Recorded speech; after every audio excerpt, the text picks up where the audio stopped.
Hey guys, thank you for tuning in to the Flying Stephanie 615. I am back tonight with part two of the video that I did the other day with interview questions.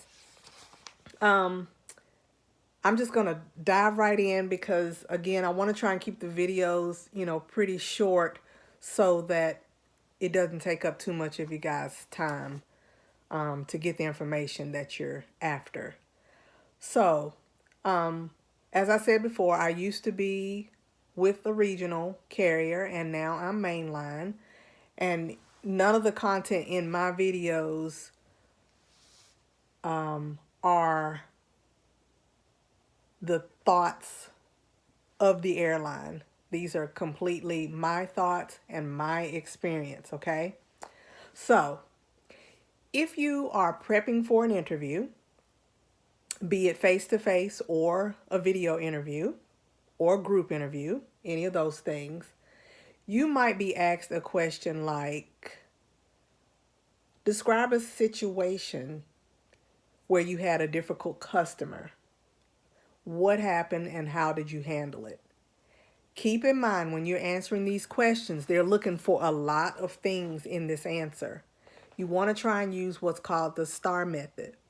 And the STAR method is just where you describe the situation, the task, your action, and then the end result. They're wanting to see how you handle various situations that can occur on a day-to-day basis. So when you're giving up those answers, remember those key points. Try and answer it in that way. Tell the story. Tell us about a time where you may have had an upset person. How did you turn that situation, or upset customer, how did you turn that situation into a positive situation? Keep in mind, even though many of you might not have flight attendant experience, or you don't think that you do at least, remember, whatever job you're currently doing, or if this is your first job, even, think about situations in your life that may have occurred. And you can use these as examples because all of those skill sets are things that you will bring with you in this new career. So don't go in thinking you have nothing to offer. You have plenty to offer, or they wouldn't have called you and you wouldn't be at this point now. So keep pushing and pull from what you have. They may ask you a question like, why should we hire you? Keep in mind, this is a very competitive field. There could be like 60 people, 100 people, 200 people. You never know how many people are going to show up for these interview processes. So keep your answers genuine, keep them unique, put a lot of thought into them, smile, breathe, have a good time. Make sure you dress the part. Make sure you keep it professional. You don't have to be cookie cutter and wear a black suit, blue suit, but you don't want to really walk in there in an orange dress either. I have one suit that I have worn for the last 3 interviews. I got all 3 jobs and I had to make the decision on which one I wanted. It's great to have choices. If you don't have a choice and you only get one CJO, that's wonderful too, okay?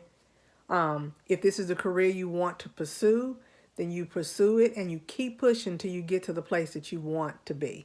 Don't let anybody make that decision for you. Nobody can tell you that you should be mainline or you should be regional. These are all decisions that really are based on what you want at the end of the day. Your quality of life. Do you want to commute? Will you have to commute? How many flights a day are in and out of your city so that you can commute? Can you drive to work and don't have to worry about commuting? That's wonderful. Are you single? Do you have a second source of income? Is the pay going to be enough for you? Will you learn how to make it on what you have? That was also an interview question I had, because they knew that I own a nail and hair salon here. And so I had a second source of income and they wanted to know well, how are you going to be able to make it on this starting income? Because we see that you're used to earning X number of dollars. And so I had to tell them, that I was accustomed to knowing how to be frugal. At this point, I was going into my second airline, and I just reached back to what I remembered in the beginning. I know it's tough, but I'm used to working and surviving on very little. I know how to pack a lunch. I know how to stretch a meal. I know how to cut back where I need to cut back. I used to be a big shopper. I still love to shop, but I'm finding I don't have to shop as much now because I'm in uniform more. So that helps me to save money. So you learn how to cut out things that aren't really as necessary for you as you may have once thought. And you'll gain those things back as you go along and realize what you need and what you don't need. So they wanted to see that I could handle the transition well. Also, you may be asked a question like, tell us about a time, or what would you do if you had big plans with friends you hadn't seen in a long time, because perhaps you've been gone to training, and all of a sudden you get a call from your job because you're on reserve and you guys are planning to go to some big party tonight. You're on reserve, you get a phone call and crew scheduling wants you there within 2 hours. How are you going to handle that? So I think I said something like, I always keep my uniform and my suitcase ready. I realized what the job was when I signed up. And although I might not be able to share in that moment with my friends, there will be several other moments. And my friends are happy for me and they understand when I'm invited someplace that it's very possible that I might have to go. And I'm okay with that because I can catch up with friends and family when I get home. And I'll meet new friends everywhere I go. I'm not telling you what to say. I'm just giving you ideas of things that I feel like helped me to get the positions that I was offered. So again, keep your answers authentic and genuine and pull from what you have. I'm just basically giving you ideas and, just try not to say things that other people there may have already said, okay? They're looking for uniqueness. They're looking for personality, so let that shine. What I started to say a few minutes ago about my suit that I wore to the interview, I had one suit and my suit was, it was a neutral color for my complexion. And I call it my power suit because it was my powerful suit and it helped me, I felt like. It was a charm for me and it just worked. I personally don't want to look like everybody else in the room. When I walk out of that room, I want to give them something positive and I want to give them something to remember. When they're sitting around the table and they're discussing all of the candidates that they've spoken with that day, I wanted them to be able to say, oh, do you remember that girl who had on or the girl who told us the story about, I wanted to leave them with that lingering moment with Stephanie, okay? So you'll need to figure out like what that is about you that you can leave with them so that they don't ever get enough of you and they want to have you represent them. So that's why I say don't try to fly off the cuff when you go into an interview. Really prepare because that lets them know that you've put thought into it and this is really where you want to be.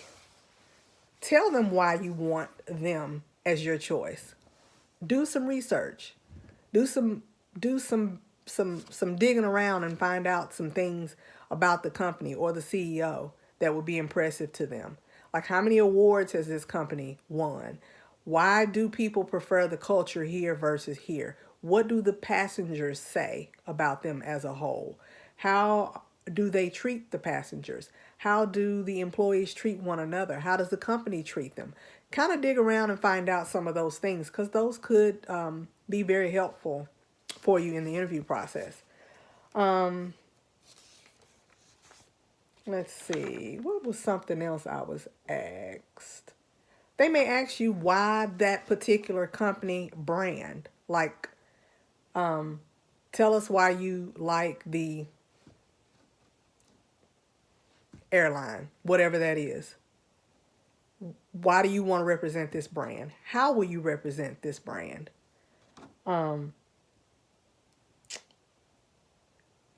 Let's see. Tell us about a time that you went above and beyond to help someone. Think about it. You know, what was something that you may have done for someone? Maybe not on a job, but perhaps you were someplace. How did you go above and beyond to help them? What memorable experiences can you talk about? I know you have some. Um, what's the hardest part about this job? You know, obviously we know it comes with a lot of travel. It comes with a lot of missing things that are important to us. But bring that back around. You know, you don't want to be sitting up in there crying and sad because you got to pack up and leave friends and family and stuff like that, although you might feel that way on the inside. But remember, you're going to recapture those moments on another day, so all is not lost. Sure, you're going to miss your girlfriend, your boyfriend, your husband, your kids, your cats, your dogs, your grandkids, and all of that kind of stuff. You know, I have 3 grandkids, and I have a husband, and I miss him every time he drops me off at the airport. I start missing him. But we FaceTime a lot, we talk a lot, and it makes our moments when we get together, it's more precious, and it's more, we really try and pay closer attention to each other because we know that our time is limited. Sometimes he can even come with me on my trip, which is really nice, or he can meet me on my trip. I've had some times where I've known where I was going, and he can catch up with me, and I'll say, hey, I'm going to be in Cincinnati tonight, or I'm going to be in LA tonight, or I'm going to be in Cancun. Why don't you catch a flight and come and meet me? You know, you go ahead, I'll call the hotel and I'll let them know that you're coming. In some cases, they would go ahead and give him a key. Not every hotel will do that, but you know, that kind of stuff is fun and it gives you something to look forward to. So keep those things in mind as you start to feel sad about having to leave behind some things for a little while. You'll catch up and you'll begin to get into the groove of things, and you will eventually love it. They may ask you something like, why do you think you'd be a good fit for this airline?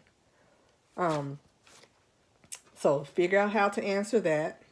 Tell us about an exciting time in your life. Tell me about yourself. You know, so when they ask you that question, they don't want to know that you have 50 cats and you sit home every Saturday night by yourself.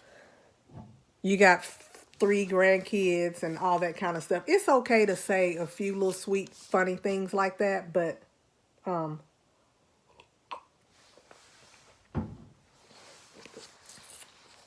really, they want to know about those skill sets that you have, what you have to offer to bring to that company, and how you're going to do it. I would say do some Google searching about that question. I had to do a lot of that to put together my answer, and I honestly can't remember exactly what I said. Other than I did highlight the fact that I had a ton of customer service experience because I did working in my salon, owning my own business, managing people and things like that, working with others. I highlighted those strengths when I talked about myself, because that's at the end of the day what they want to know: how you will work with people, how you're going to treat those passengers, how you'll get along with your colleagues, people you like, people you don't like, how you handle stress, how when you have those days that you thought were going to be super short, and you know, it may have been a 5 hour or 6 hour day or something like that, and now it turns into a 15 hour day because bad weather or a mechanical issue or something like that.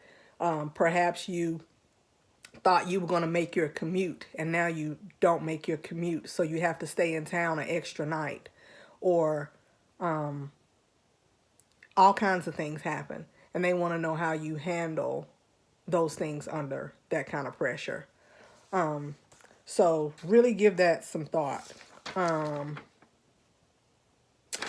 Basically, that is pretty much it. That's all that I could come up with. I mean, like, I have this book and I've written down questions over all the interviews that I've done. So I'm just kind of pulling things that I can remember that were actually asked of me.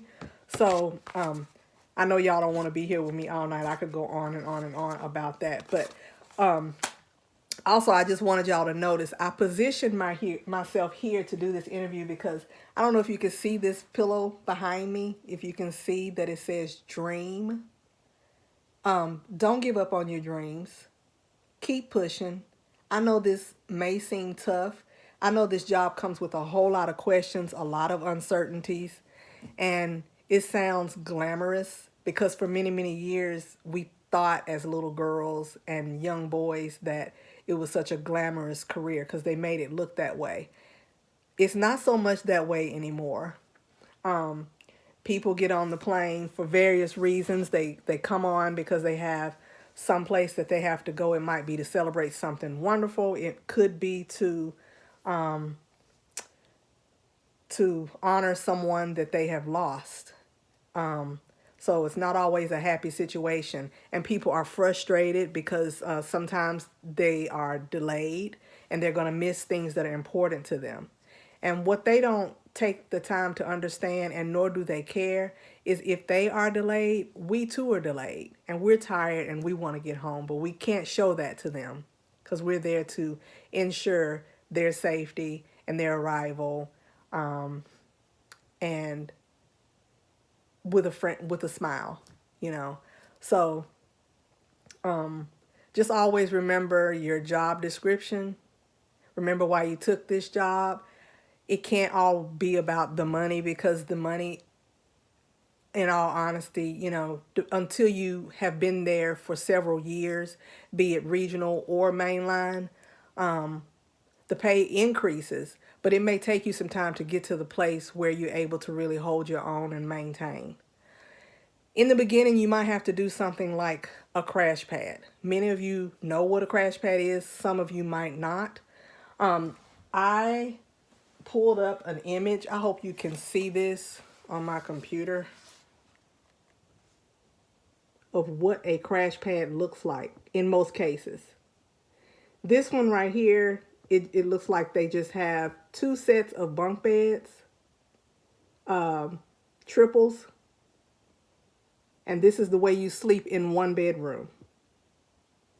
You might have 4 bedrooms in that house, and each bedroom looks like this. And you may have 2 baths, 1 kitchen, 1 den, and you'll share all that common space. Do you see these little boxes underneath the bed? That's your life. That's everything that you will bring with you probably. If you are a commuter, that's probably plenty of room for the things that you'll need to have with you. A commuter is a person who, when they finish their trips or before they start their trips, they need a place to stay until they're on a trip. And once you're on a trip, of course, the airline will put you up, and you don't have to worry about your expenses. Not your accommodations to sleep anyway. You have to pay for your food and stuff like that if you don't bring your own food. But crash pad life is not for everybody. You have to make that decision for yourself.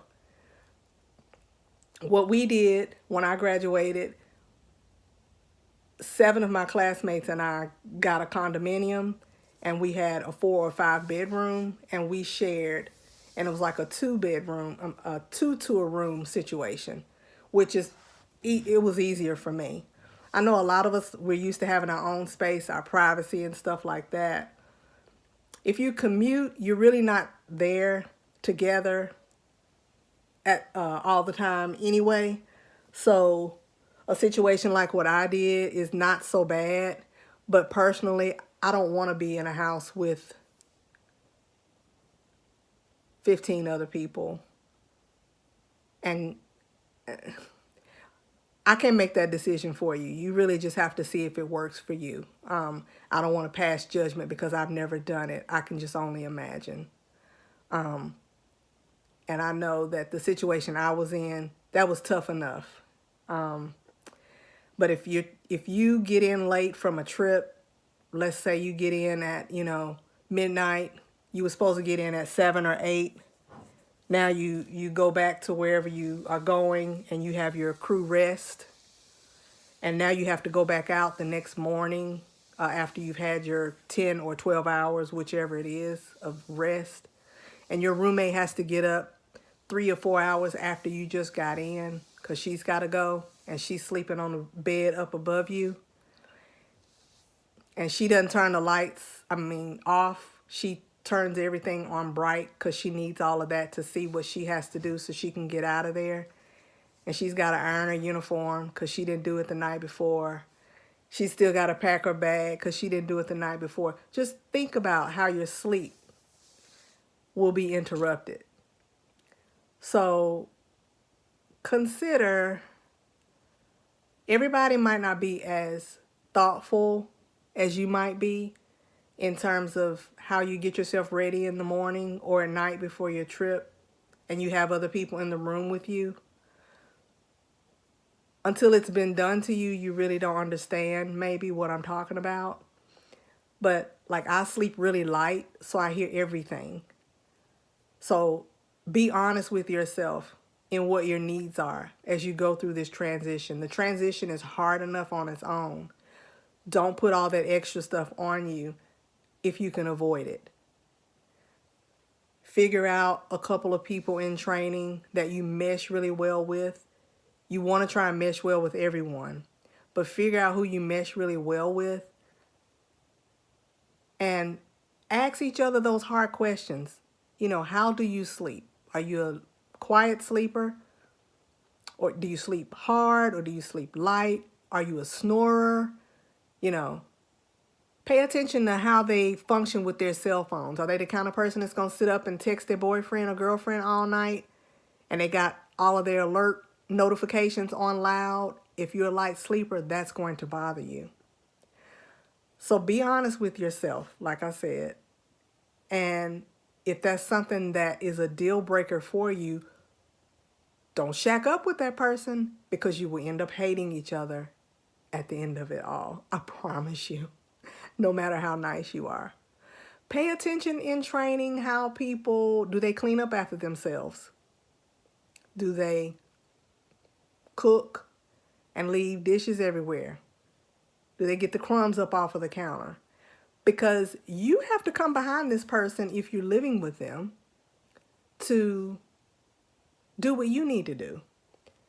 So is it fair to you to have to come clean up the kitchen before you even get started? Or should the person before you clean up as they get done? When they wash their hair, do they leave hair all over the shower? Is there a dirty ring around the bathtub? Pay attention to people's behaviors. Y'all can kiki in, laugh, and have a good time in training and all that stuff. But at the end of the day, you want to keep that person as a friend. Do what you need to do to take care of yourself to get through this process. Okay? All right. I'm going to leave you guys with that. And I appreciate you joining in with the Flying Stephanie 615. I will see you next time. Please comment, share, subscribe, and turn that alert button on so that you'll know when I have a new video. You guys have a great night. It's been real, and I'll talk to you next time.